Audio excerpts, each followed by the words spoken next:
Hello, everyone, and thanks for taking the time to review the real estate market analysis for Morgan Hill, California for May 2008. My name is Robert Whitelaw, and I'm a licensed real estate broker in the state of California.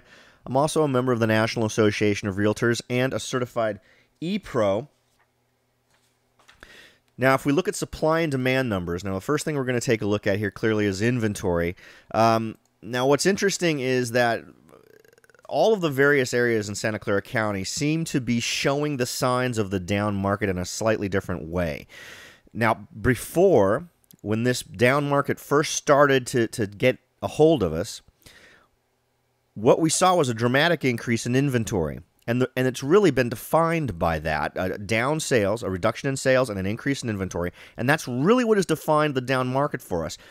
Now what we've seen is that we've sort of switched to where instead of it being almost entirely defined by just large numbers of homes on the market and few of them selling, but with no changes really in asking price to a great degree or sales price, what we have finally seen is a switch. Now the inventory side seems to be not decreasing, but at least stabilizing to a certain degree. And we're starting to see a more dramatic effect on asking price. And this is manifesting itself in different ways in different parts of the county. If you've listened to my, if you go to the trouble of listening to my Los Gatos or Cupertino presentations, you'll see similar type of things, but each one sort of manifests it in a little bit of a different way. And obviously, places like Los Gatos and Cupertino are not as hard hit, but they are starting to exhibit the signs of this down market differently, which is kind of interesting. Whenever things change like that, I always want to look for why.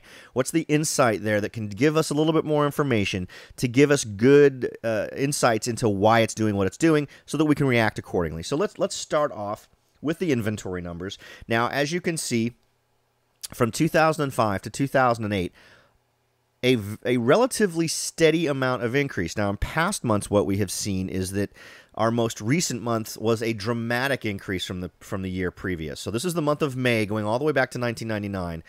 And if you went ahead and drew a line from the top of the chart of 2005 to the top of that chart on 2008, that is more or less a straight line. It's a tad bit higher, but the rate of change is not as great now as it has been in previous months. And that's actually encouraging. I know that sounds a little crazy since we're seeing a graph like this, but if we start to see a stabilizing factor here, and we'll be able to see more of this when we look at just past months, but if we see more of a stabilizing factor here, it's an interesting shift in the way the down market is affecting us.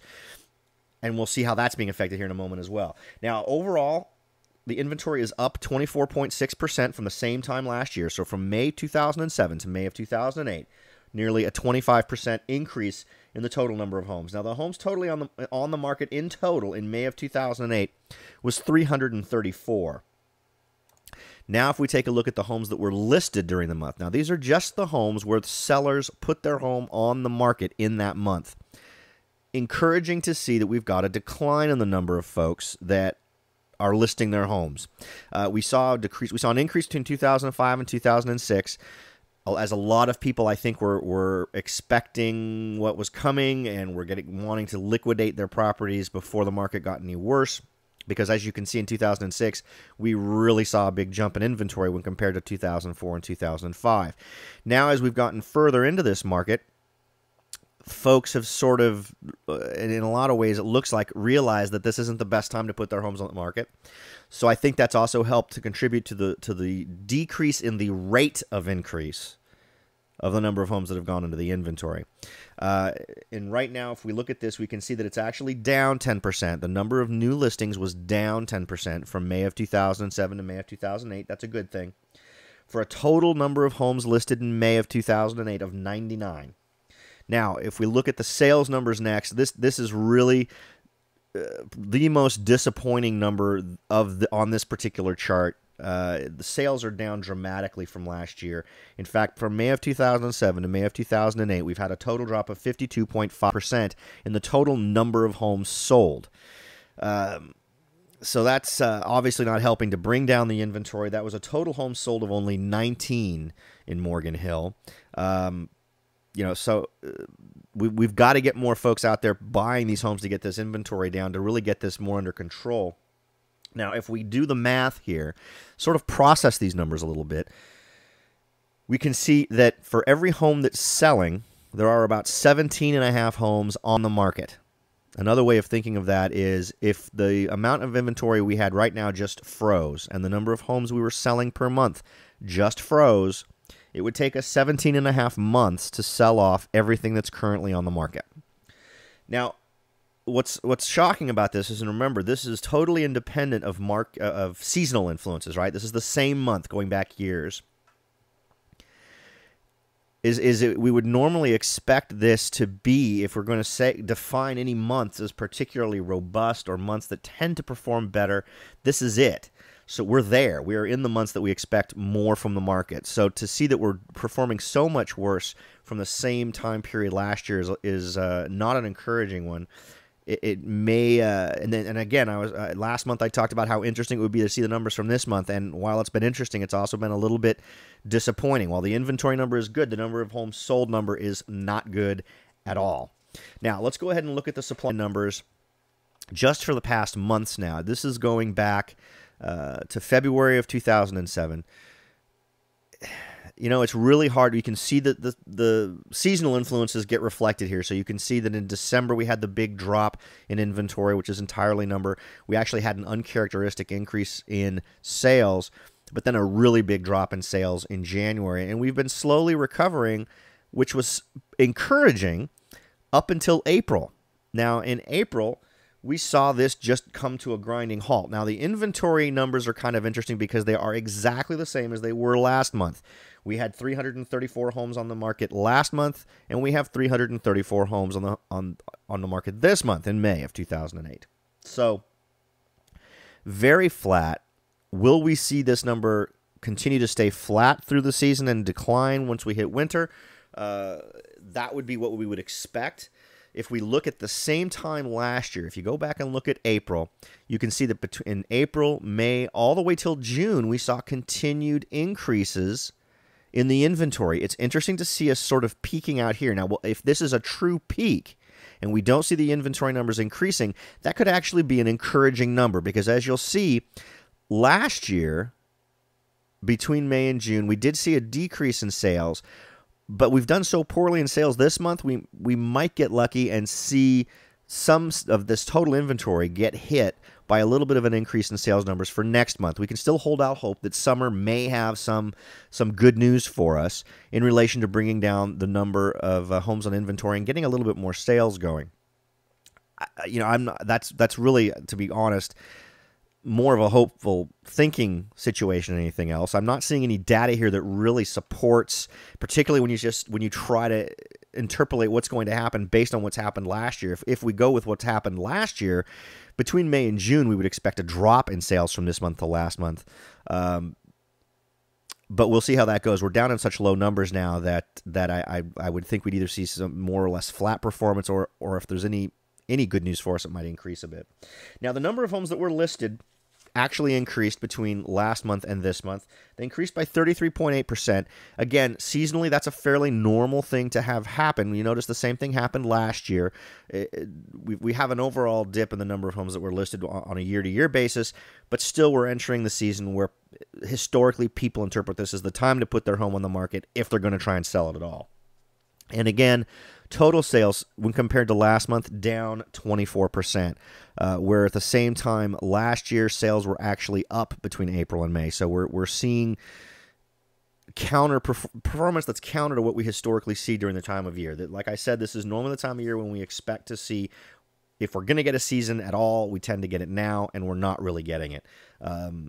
So that's not good news for anyone who's trying to get their home sold out there right now in Morgan Hill.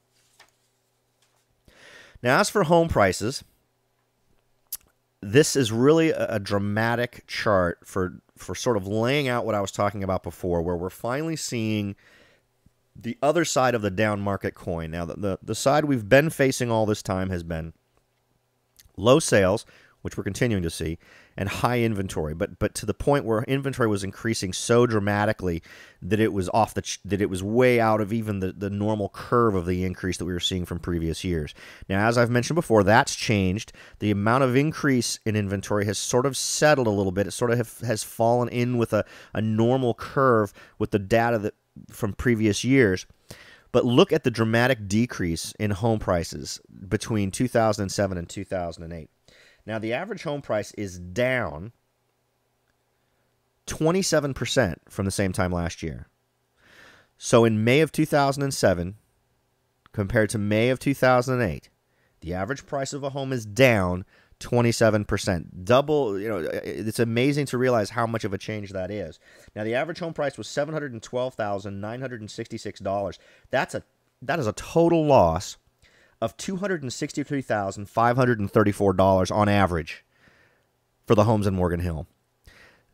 For folks who have purchased within the last year and a half to 2 years, that has got to be a shocking hit. It'll be interesting to see. Now, we have such a small sampling of homes this month. In these cases, I don't want people to take this as too much of a strong indicator, because when you're only sampling 19 homes, that's all the homes that sold, you're always going to get things skewed a little bit. Now, we did have a higher ratio of lower-priced homes selling. The more key number to pay attention on this is how much off of list price did a lot of these folks have to come. And frankly, I've looked at those numbers, and it doesn't fall in line with what we're seeing here. In other words, the amount of dramatic change that we would expect this indicates isn't reflected in the amount that people are having to come down in price on their home on average. Now, the median price was $663,275 for a total change of down 24.4%. Now, the highest price single-family residential home in Morgan Hills was on Yeagus Road, and that sold for, $1,180,000. Its original asking price was $1,210,000. So that's only $30,000 down from its asking price. So that's not a huge drop, particularly at that price point. That home sold in 32 days. The lowest priced home in Morgan Hills was on West 2nd Street, and it sold for $437,500. Its original asking price was $499,900, and it was on the market for 262 days. Now, what's interesting is this home, not long before it sold, actually reduced its asking price much closer to $437,000, and that was where it should have been priced originally. If this home had been priced correctly, now a lot of this data is pointing to how important it is for you folks out there trying to get your home sold to have the right agent working on your project of getting that home sold, getting the right price, going out there and getting things sold. We're seeing such a huge variation on the amount of time it's taking certain homes to sell that now more than ever, the role that your real estate agent is playing in the process of getting your home sold is critical to getting your home sold in a reasonable amount of time. Now, the average price per square foot for the homes that sold was $324,053. The average price per square foot of the homes that are currently active is $396.54, and that is backwards from where it should be if folks want to be getting these homes sold. Folks who can do so need to really carefully look at their price and figure out if they're priced correctly. In some communities in Santa Clara County where numbers are better, where the inventories aren't crazy, where homes are actually getting sold, it's the reverse, where the average price per square foot of homes that are actively on the market right now is less than what the average price per square foot is for homes that are actually getting sold. So maybe it has more to do with how sellers are approaching the pricing of their properties, but that's something that people need to be thinking about. Now, the average asking price out there for homes that are actively on the market is $983,706.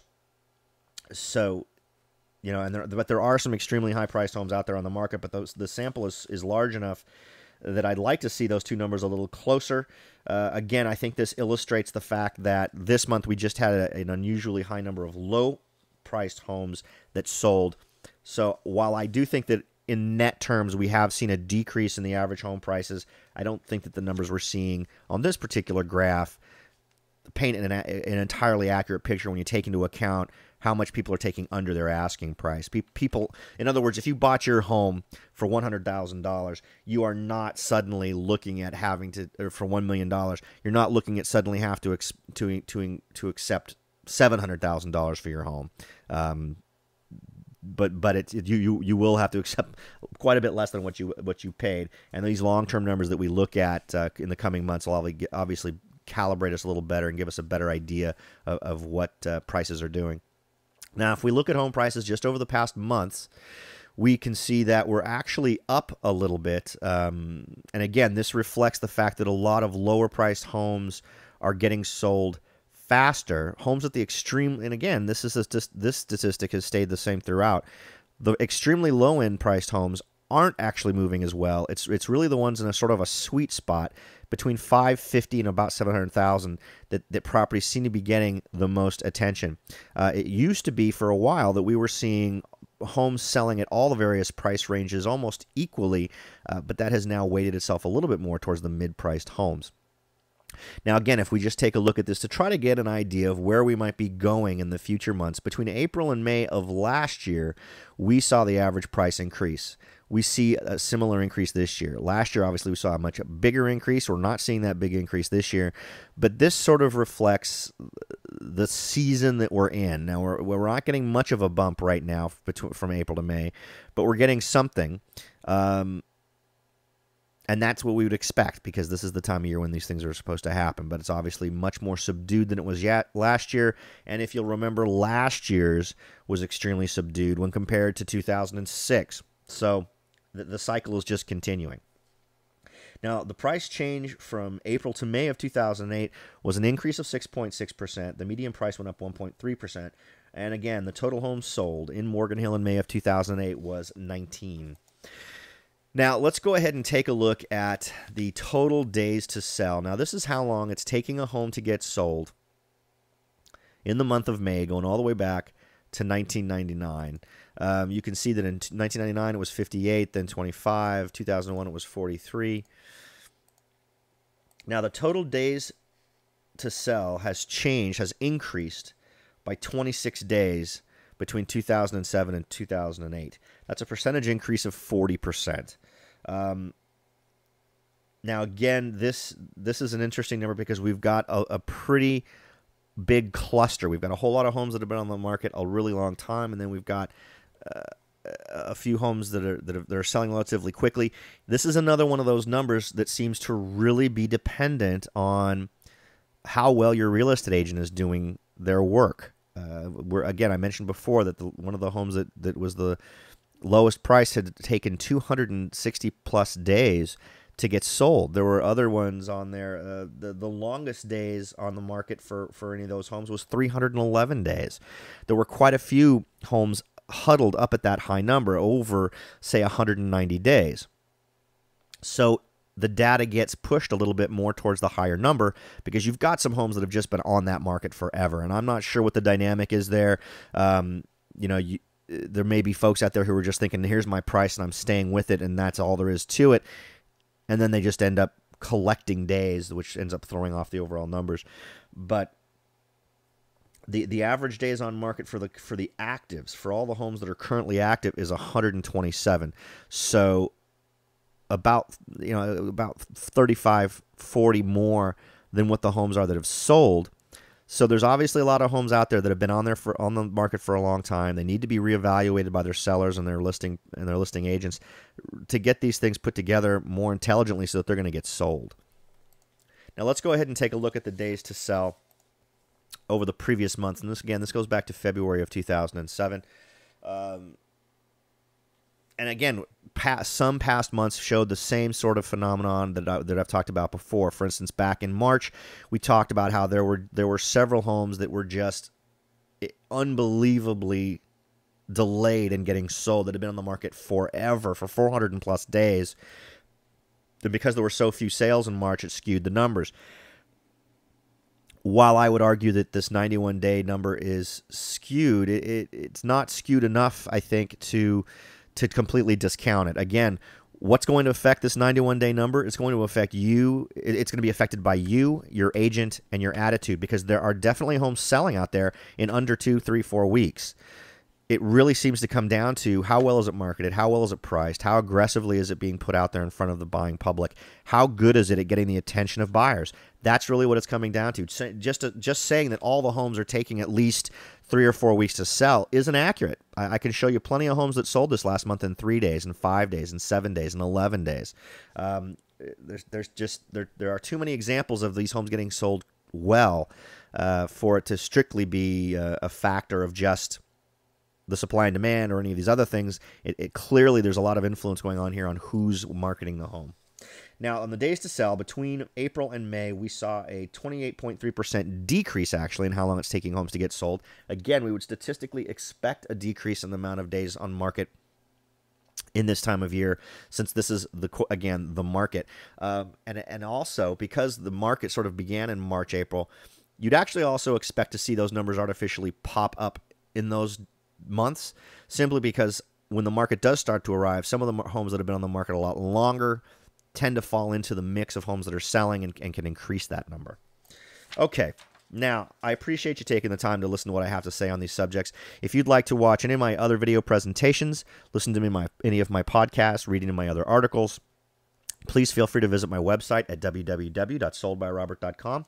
If you'd like to write me an email, if you'd like to make suggestions on other types of data you'd like to see in any of these presentations, or you'd like to ask a question about real estate, or if you are looking for a real estate agent in your area, even though you're way outside of my area, there's a good chance that if I don't know someone out there who pays the kind of attention to the details that as I do, I can find someone out there who comes close so that you can interview and see if they're going to work out for you. Now, if you'd like to talk to me about real estate or any other real estate related issues, feel free to do so at 408-852-0525. If you'd like to use AOL Instant Messenger, Google Talk, or Yahoo Instant Messenger to chat online, you can reach me at The Rebel Broker. That's my screen name. And, of course, referrals are happily appreciated. If you or someone you know is interested in buying or selling real estate in Silicon Valley, please feel free to get in contact with me, and I'll give you all the help I can. Thanks again, and I look forward to talking to you all next time.